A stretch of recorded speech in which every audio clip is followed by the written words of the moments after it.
आज मैं आप लोगों को पढ़ाऊंगा अवतल दर्पण की फोकस दूरी के लिए सूत्र का निगमन। ठीक है, इसका फार्मूला जो होता है 1/f = 1/v + 1/u होता है। ठीक है, तो हम सबसे पहले क्या करते हैं, एक अवतल दर्पण M1 तथा M2 लेते हैं। ठीक है, जिसकी वक्रता त्रिज्या r होती है और इसकी क्या होती है, फोकस दूरी क्या होती है, f होती है। दर्पण का ध्रुव P वक्रता केंद्र C होता है। दर्पण का ध्रुव जो है ये P होता है और वक्रता केंद्र ये जो हो जाता है आपका C हो जाता है, वह फोकस दूरी F हो जाती है।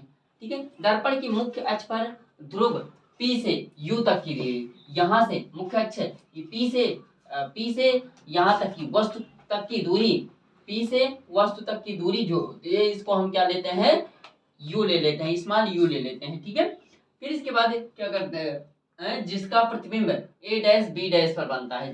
a और b का प्रतिबिंब जो है, जो ये AB वस्तु है, इसका प्रतिबिंब जो बनता है a' b' बनता है। ठीक है, जो कि v दूरी पर प्राप्त होता है। ठीक है, जो कि यहाँ से P से मतलब मुख्य ध्रुव से a'-b' की जो दूरी है उसे हम किससे लेते हैं, स्मॉल v से डिनोट करते हैं। ठीक है, तो हमें सिद्ध क्या करना है, सिद्ध करना है 1/f = 1/v + 1/u। तो हम क्या देखते हैं, यहाँ पे हम देखेंगे, सबसे पहले हम देखेंगे त्रिभुज ABC। ठीक है, सबसे पहले हम देखेंगे त्रिभुज ABC तथा त्रिभुज ACB में हमारा ये देखो, ये त्रिभुज बन रहा है, ABC त्रिभुज बन रहा है, और फिर दूसरा त्रिभुज बन रहा है, क्या बन रहा है, A'-CB' बन रहा है। ठीक है, इसमें हम देखेंगे, इसमें हमारा क्या हो जाएगा, AB जो है वो किसके बराबर है, A'-B' के। ठीक है, फिर इसके बाद AC किसके बराबर हो जाएगा, AC जो बराबर हो जाएगा A'-C के बराबर हो जाएगा। ठीक है, तो हम क्या करेंगे, सबसे पहले हम देखते हैं कि ABC जो है, पहले हम देखते हैं CAB, त्रिभुज CAB में हम देख रहे हैं ए का जो एंगल बन रहा है, जो कोण बन रहा है, ये कितने डिग्री का बन रहा है, 90 डिग्री का बन रहा है। ठीक है, इसके बाद हम क्या देखेंगे, एंगल कोण B'-A'-C में हम देखेंगे A' का जो कोण बन रहा है, एंगल जो बन रहा है वो 90 डिग्री का बन रहा है। ठीक है, तो फिर इसके बाद हम क्या देखेंगे, A'-CB तथा ACB, इसमें देखेंगे ये दोनों कोण जो बन रहे हैं, ये क्या है, शीर्षाभिमुख कोण है। कौन से कोण है, शीर्षाभिमुख कोण है। ठीक है, तो हम इस प्रकार क्या कह सकते हैं, AB बटे क्या हो जाएगा, A'-B'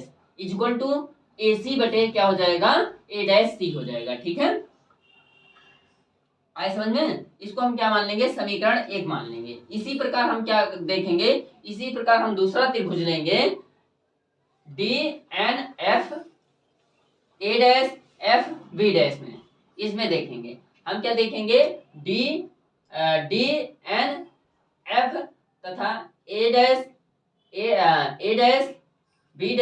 में देखेंगे। इसमें हम देख रहे हैं कि ये जो A' का है ये 90 डिग्री बना रहा है, और इसमें जो N बना रहा है, N पे जो एंगल बन रहा है ये भी 90 डिग्री बन रहा है। ठीक है, इसके बाद हम देखेंगे क्या, A'-FB', ठीक है, equal to A'-FB' equal to DFN equal to क्या हो जाएगा, शीर्षाभिमुख कोण हो जाएंगे। ये जो कोण एंगल पड़ रहे हैं ये दोनों क्या हो जाएंगे, आपस में बराबर हो जाएंगे। ठीक है, तो इस प्रकार हम क्या कह सकते हैं, DN/A'-B' इक्वल टू FN/FA'। ठीक है, अब हम देख रहे हैं कि जो ये DN है, ये किसके बराबर है, AB के बराबर है। DN जो है वो AB के बराबर है, इसलिए हम क्या कह सकते हैं, DN के स्थान पर हम जो यहाँ पे DN लिखा है, इसके स्थान पर हम क्या लिख सकते हैं, AB लिख सकते हैं। तो क्या हो जाएगा, AB बटे A'-B' इक्वल टू FN बटे FA'। इसको समीकरण हम क्या मान लेंगे, 2 मान लेंगे। फिर इसके बाद हम देखेंगे समीकरण और 1 व 2 से, जब समीकरण 1 व 2 से तुलना करेंगे तो हमारा देख रहे हैं AB/A'-B', यहाँ पे है AB/A'-B', ये हट जाएगा, तुम्हारा क्या हो जाएगा, CA/CA' इक्वल टू हो जाएगा FN Fn upon F A dash हो जाएगा। ठीक है, फिर क्या देखेंगे हम, दर्पण का द्वारक बहुत छोटा हो तो ये जो dn है ये दर्पण का द्वारक है, ये जो है बहुत छोटा है तो इसको हम क्या मान लेंगे, n को हम मान लेंगे p मान लेंगे। ठीक है, जब दर्पण का द्वारक बहुत छोटा हो तो बिंदु बिंदु d जो हो जाएगा वो दर्पण के ध्रुव P के बहुत निकट होगा। ये दर्पण के ध्रुव ये P के जो है क्या ये बहुत निकट होगा। ठीक है, इसलिए हम क्या कह सकते हैं, Fn क्या हो जाएगा, Fn इक्वल टू Fp के हो जाएगा। ठीक है, Fn इक्वल टू क्या हो जाएगा, Fp या Pf के हो जाएगा। ठीक है, इस प्रकार हम क्या कह सकते हैं कि Ca ये जो है Ca, ठीक है, इस प्रकार हम क्या कह सकते हैं, Ca upon Ca dash equal to Fn के स्थान पर हम क्या लिख सकते हैं, Fp लिख सकते हैं। ठीक है, या Pf लिख सकते हैं। ठीक है, फिर क्या हो जाएगा Pf बटे Fa डैश। ठीक, फिर इसके बाद देखो Ca को हम क्या लिख सकते हैं, यहाँ से Ca को हम क्या लिख सकते हैं, हम देखेंगे ध्रुव से a तक की वस्तु तक की दूरी देखेंगे। हम ध्रुव से वस्तु तक की दूरी जो देखेंगे, यहाँ से pa माइनस pc करेंगे तभी हमारा ca या ac का मान निकल के आ जाएगा। ठीक है, तो हम इसके स्थान पर ca के स्थान पर क्या लिखेंगे, pa माइनस pc। फिर इसके बाद ca डैश है, क्या है ca डैश, इसको हमें निकालना है ca डैश को, तो हम क्या करेंगे pc माइनस pa डैश करेंगे, pc माइनस pa डैश करेंगे तो ये आपका ca डैश का मान निकल के आ जाएगा। ठीक है, यही हमने लिखा है pc माइनस pa डैश लिखा है। ठीक है, तो ये आपका क्या निकल के आ जाएगा, ca डैश का मान निकल के आ जाएगा। ठीक है, फिर इसके बाद क्या है, pf है, क्या है pf है, तो pf को हम ऐसे एज रहने देते हैं। फिर इसके बाद हम क्या है fa डैश, क्या है fa डैश का मान निकालना है, या यहाँ से यहाँ इसका मान निकालना है, f से a डैश तक का मान निकालना है। ठीक है, तो हम क्या करेंगे pa डैश माइनस pf कर देंगे। ठीक है, pa डैश माइनस pf कर देंगे तो हमारा ये क्या हो जाएगा, fa डैश का मान निकल के आ जाएगा। ठीक है, फिर इसके बाद फिर इसके बाद हम देखते हैं p से ध्रुव से वस्तु तक की दूरी क्या हो जाती है, हम u से डिनोट करते हैं। ध्रुव से वस्तु तक की दूरी को हम क्या लिखते हैं, u लिखते हैं, u से डिनोट करते हैं। और क्या होता है, ध्रुव से प्रतिबिंब तक की दूरी को क्या हम लिख सकते हैं, लिखते हैं ध्रुव से प्रतिबिंब तक की दूरी को हम क्या लेते हैं, v लेते हैं। ठीक है, और फोकस दूरी को स्मॉल f से लेते हैं। ठीक है, आए समझ में, तो हमारा क्या हो जाएगा, और ये माइनस में लेंगे तो ये हमारा क्या हो जाएगा, इसका हम सीधे तीनों का क्या कर देते हैं, मान रख देते हैं। क्या, ध्रुव से वस्तु तक की दूरी का मान और ध्रुव से वस्तु के प्रतिबिंब का मान लिख देंगे और रख देंगे, इसके बाद फोकस दूरी का रख देंगे। ठीक है, तो इसको रखने के बाद हम क्या करेंगे, इसके स्थान पर pa, यहाँ से p से a तक की जो दूरी है, यहाँ ये वस्तु की दूरी है, p से a तक की दूरी जो है ये वस्तु की दूरी है, तो इसको हम क्या रख देंगे, माइनस u रख देंगे। ठीक है, इसके बाद क्या रखेंगे, माइनस वस्तु से हम क्या घटा रहे हैं,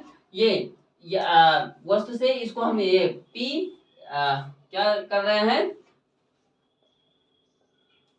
p से ये pc, अर्थात हमें इसका ca का मान निकालना था ना, तो pa माइनस pc, तो ये हमारा ca निकल रहा था। ठीक है, या ac निकल रहा था। ठीक है, तो ये हम क्या कर रहे थे, यहाँ से यहाँ तक की दूरी को हम क्या माइनस यू करेंगे, फिर इसके बाद माइनस r घटाएंगे। ठीक है, फिर इसके बाद क्या लिखेंगे, pc के स्थान पर क्या हो जाएगा, माइनस r हो जाएगा।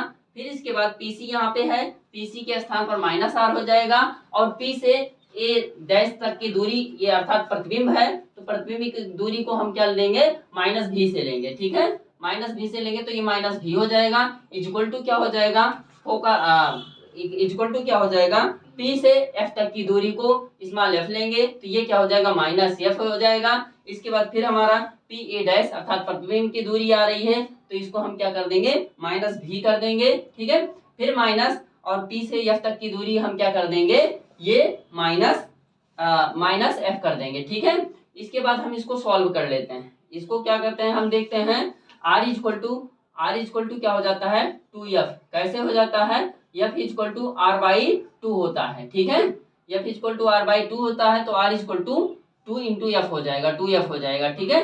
तो r जहाँ पे r है वहां पे हम क्या कर देंगे, 2f रख देंगे, ठीक है। जब हम 2f रख देंगे तो ये क्या हो जाएगा, माइनस यू हो जाएगा, माइनस माइनस प्लस 2f हो जाएगा, फिर इसके बाद माइनस हो जाएगा, 2f हो जाएगा, माइनस माइनस प्लस v हो जाएगा, इक्वल टू हो जाएगा माइनस f, फिर माइनस v हो जाएगा, माइनस माइनस प्लस f हो जाएगा।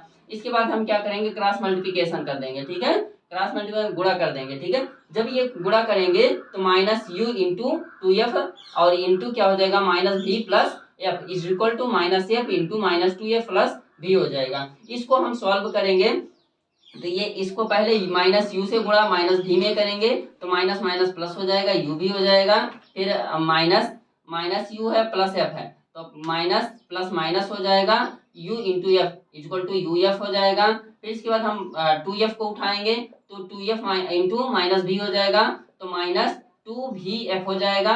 फिर इसको 2f को f में मल्टीपल करेंगे तो 2 इंटू एफ है, एफ इंटू एफ का स्क्वायर हो जाएगा, इक्वल टू माइनस एफ से इसमें मल्टीपल करेंगे तो माइनस माइनस प्लस हो जाएगा और 2 हो जाएगा, एफ इंटू एफ स्क्वायर हो जाएगा, फिर प्लस माइनस का गुणा माइनस हो जाता है तो माइनस यहाँ पे लिखेंगे एफ इंटू भी एफ हो जाएगा, ठीक है, या एफ भी हो जाएगा, ठीक है। इसके बाद हम क्या करेंगे, इसको हम पक्षांतर कर देते हैं, ठीक है। ये यू भी माइनस यू एफ यहाँ पे रहने देते हैं, इसको दूसरी तरफ हम जो है पक्षांतर कर दूसरी तरफ ले जाते हैं, ठीक है। तो ये क्या हो जाएगा, माइनस 2vf है तो दूसरी तरफ जाएगा तो प्लस 2vf हो जाएगा और ये माइनस प्लस 2f स्क्वायर है दूसरी तरफ माइनस 2f स्क्वायर हो जाएगा, ठीक है। तो ये माइनस 2f स्क्वायर है और ये प्लस 2f स्क्वायर है, ये कैंसिल हो जाएगा, आपका क्या हो जाएगा 2vf हो जाएगा और यहाँ पे माइनस vf उपस्थित है तो इसलिए 2vf में से माइनस vf हो जाएगा, माइनस vf 2vf से एक vf चला जाएगा तो ये क्या बचेगा, vf बचेगा, ठीक है। तो यहाँ पे क्या बच रहा है, uv, तो uv इक्वल टू हम क्या करेंगे, ये माइनस uf है तो इधर जाएगा दूसरी तरफ जाएगा तो प्लस हो जाएगा, तो क्या हो जाएगा uv इक्वल टू क्या हो जाएगा vf प्लस uf। अब हम क्या करते हैं, दोनों पक्षों में क्या करते हैं, uvf से भाग कर देते हैं। जब हम uvf से भाग कर देंगे तो यहाँ पे uv और uv कैंसिल हो जाएगा, 1/f बचेगा, यहाँ से क्या कैंसिल हो जाएगा, vf कैंसिल हो जाएगा, 1/u बचेगा, फिर प्लस क्या हो जाएगा, यहाँ से uf कैंसिल हो जाएगा, uf है ऊपर और नीचे uvf है तो uf और u कैंसिल हो जाएगा तो ये क्या बचेगा, 1/v। यही हमें सिद्ध करना था, 1/f equal to 1/u plus 1/v। Thank you.